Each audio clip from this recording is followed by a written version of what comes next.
Você já chorou vendo um filme? Tipo, chorou de verdade.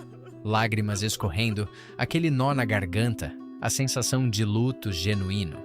E aí você para e pensa: cara, esse personagem nem existe. Nunca existiu. É literalmente um punhado de pixels na tela ou tinta no papel. Então, por que diabos seu corpo está reagindo como se você tivesse acabado de perder alguém de verdade? A resposta é perturbadora, porque seu cérebro não sabe a diferença. E pior ainda, ele não quer saber. Deixa eu explicar. Quando você assiste a um personagem passar por algo intenso, tipo a morte do Mufasa, ou aquela cena do Up onde a Ellie morre, algo bizarro acontece no seu cérebro. Estudos de neuroimagem mostram que as mesmas áreas cerebrais que se ativam quando você vê um amigo de verdade sofrendo se acendem quando você vê um personagem fictício sofrendo. A ínsula anterior, o córtex cingulado, a amígdala, todas essas regiões responsáveis pela empatia e processamento emocional entram em ação. Seu cérebro literalmente trata aquela animação como se fosse uma pessoa real passando por dor real. É como se você tivesse um sistema de segurança ultramoderno que simplesmente decide não ligar se o invasor for desenhado à mão. E tem mais. Existe um conceito na psicologia chamado transporte narrativo. É basicamente quando você fica tão imerso numa história que seu senso crítico vai dar uma volta. Pesquisadores da Universidade de Ohio descobriram que quanto mais transportado você fica por uma narrativa, mais suas emoções, atitudes e até intenções comportamentais mudam. É tipo um sequestro emocional consentido. Você sabe que é ficção, mas uma parte do seu cérebro simplesmente ignora essa informação. Escolhe acreditar. E o mais louco? Isso acontece mesmo quando você está conscientemente ciente de que é tudo mentira. Você pode estar assistindo Toy Story pela 10ª vez, sabendo exatamente o que vai acontecer, e mesmo assim vai chorar quando o Woody se despede da Andy. Seu córtex pré-frontal, a parte racional que sabe que brinquedos não falam, simplesmente sai de férias. Salva isso aqui, porque fica ainda mais estranho. Tem um fenômeno chamado paradoxo da ficção, cunhado pelo filósofo Colin Radford nos anos 70. O paradoxo é assim: a gente só sente emoções genuínas sobre coisas que acreditamos ser reais. Mas a gente sente emoções genuínas sobre ficção, mesmo sabendo que não é real. Então, como é que funciona? A explicação mais aceita hoje vem de estudos em neurociência afetiva. Basicamente, emoções são processos que acontecem rápido demais para o pensamento racional acompanhar. Quando você vê o rosto de um personagem em sofrimento, seu sistema límbico já disparou a resposta emocional antes mesmo de seu córtex conseguir processar. Calma aí, isso é CGI. É tipo quando você pula com um susto num filme de terror, mesmo sabendo que é efeito especial. Seu corpo reage primeiro, faz perguntas depois. E aqui vem a parte que vai te fazer questionar todas as suas relações humanas. Tem gente que se conecta mais emocionalmente com personagens fictícios do que com pessoas reais. Um estudo publicado no Journal of Social and Personal Relationships, em 2016, descobriu que relacionamentos parasociais, que é o termo técnico para quando você desenvolve laços emocionais unilaterais com figuras fictícias ou celebridades, podem ser tão emocionalmente intensos quanto relacionamentos reais. Às vezes até mais. Sabe por quê? Porque personagens fictícios nunca te decepcionam de verdade. Eles não esquecem seu aniversário, não te traem, não te julgam. Eles são emocionalmente seguros. É tipo ter um amigo que só existe quando você quer, só diz o que o roteirista planejou e sempre está disponível na Netflix. Mas tem um lado obscuro nisso tudo. Pesquisadores da Universidade de Buffalo descobriram que pessoas que passam muito tempo consumindo narrativas fictícias podem desenvolver o que eles chamam de experiência de substituição de necessidade. Basicamente, seu cérebro confunde a conexão emocional com personagens fictícios com conexão social real. Você assiste Friends pela milésima vez e sente aquela sensação quentinha de pertencimento como se estivesse realmente com amigos. Seu cérebro libera ocitocina, o hormônio da ligação social. O problema? Você está literalmente sozinho no sofá. É tipo matar a fome só de olhar para fotos de comida. Funciona por um tempo, mas eventualmente seu corpo percebe que não recebeu nutrientes de verdade. Agora, vem a parte que ninguém te conta. Existe uma razão evolutiva para você chorar por coisas que não são reais.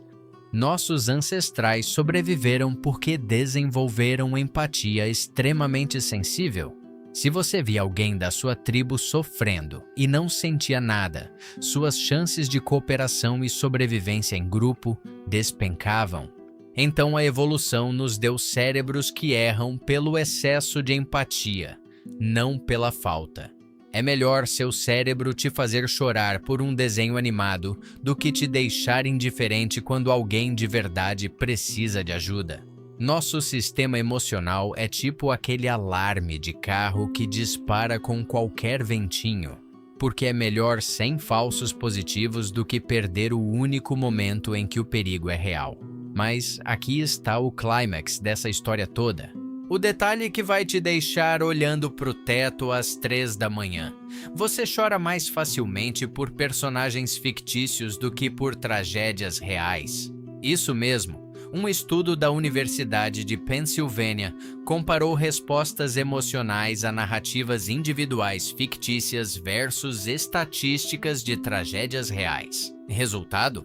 As pessoas doaram mais dinheiro, choraram mais e se importaram mais com a história de uma menina fictícia chamada Rokia do que com estatísticas sobre milhões de crianças reais morrendo de fome na África.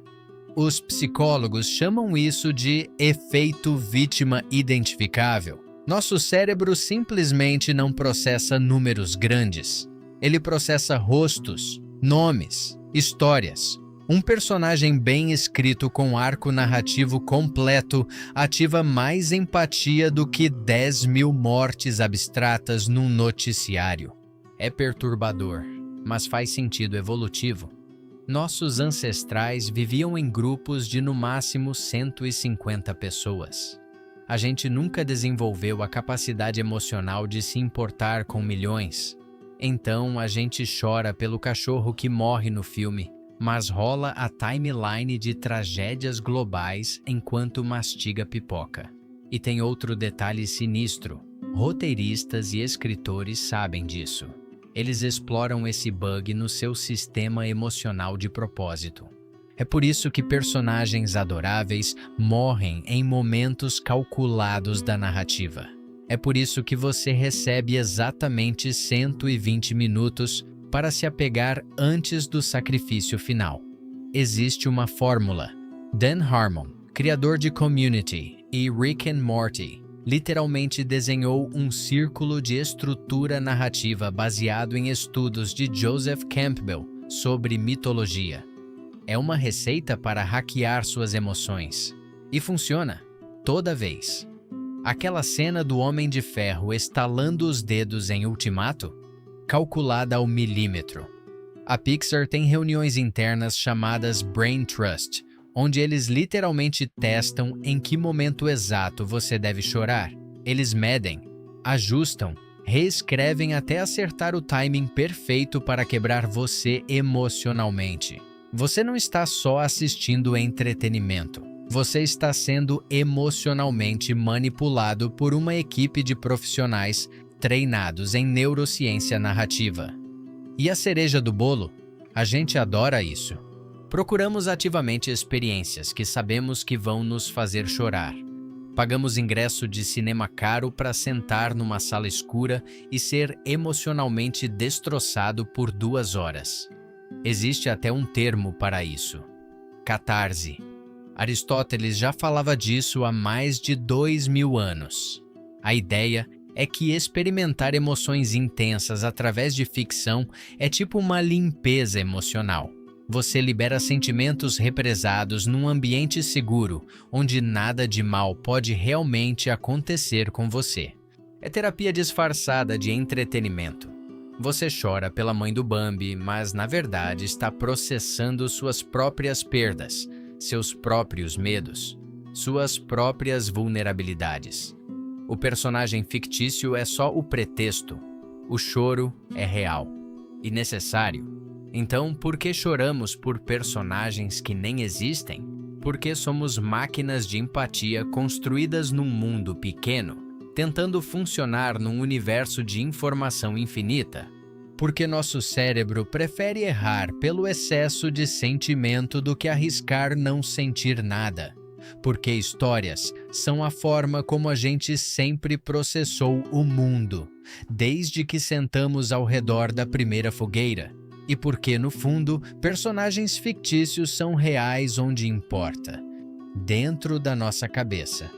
Aquelas lágrimas que você derramou pelo personagem que morreu, elas são tão molhadas, tão salgadas, tão biologicamente idênticas às lágrimas que você chora por pessoas reais. E talvez isso seja o ponto. Talvez a gente não chore porque os personagens são reais. A gente chora porque a gente é real. E essa capacidade de sentir por coisas que nunca aconteceram é exatamente o que nos torna humanos. Agora me conta nos comentários: qual foi o personagem fictício que mais te fez chorar? Aquele que você se envergonha um pouco de admitir porque, cara, é só um desenho, mas mesmo assim destruiu você? Quero saber se eu sou o único que precisou de 3 dias para me recuperar de Inside Out. E se você ainda não segue o canal, vai lá e se inscreve, porque tem muito mais dessas curiosidades perturbadoras sobre como seu cérebro te engana todo dia.